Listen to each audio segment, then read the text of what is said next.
আসসালামাইকুম প্রিয় ভিউয়ার্স, আপনারা সবাই কেমন আছেন? আশা করি সবাই ভালো আছেন। আমিও আলহামদুলিল্লাহ ভালো আছি। আজকে যে আমার পিছনে যে বাড়িটি দেখছেন, এই বাড়িটির পিছনে একটা গল্প আছে। সেই গল্পটি আপনাদের সাথে শেয়ার করতে এসেছি আজকে। এই যে বাড়িটা দেখছেন, এটা হচ্ছে রাজা গৌর গোবিন্দর বা রাজমহল এখানেই ছিল।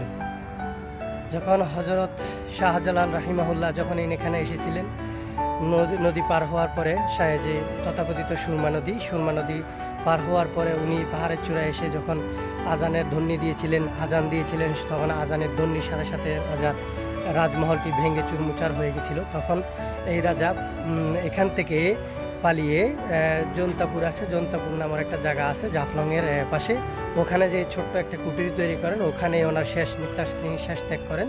আর এখন বর্তমানে এই জায়গাটিতে জজের বাসভবন করা হয়েছে, সিলেট দায়রা জজের বাসভবন করা হয়েছে এবং পুলিশ ক্যাম্প। জনসাধারণের এই বাড়িটিতে আসা সম্পূর্ণ নিষিদ্ধ।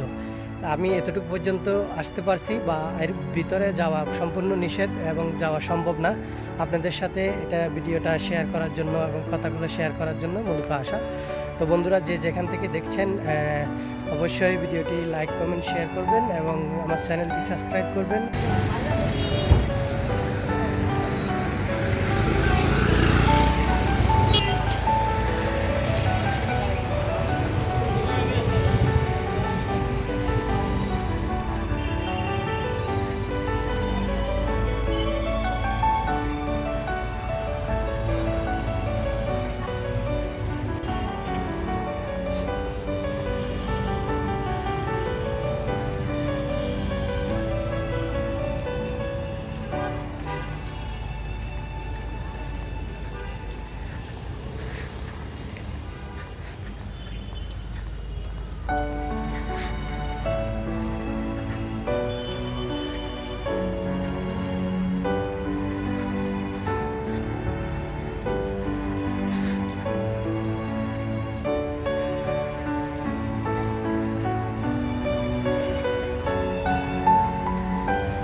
তো বন্ধুরা, আজকের ভিডিও এই পর্যন্তই। আপনারা ভালো থাকুন, সুস্থ থাকুন।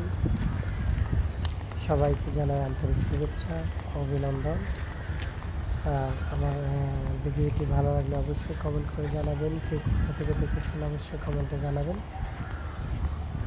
তো আপনাদের থেকে বিদায় নিচ্ছি আমি। আল্লাহ হাফিজ, আসসালামু আলাইকুম।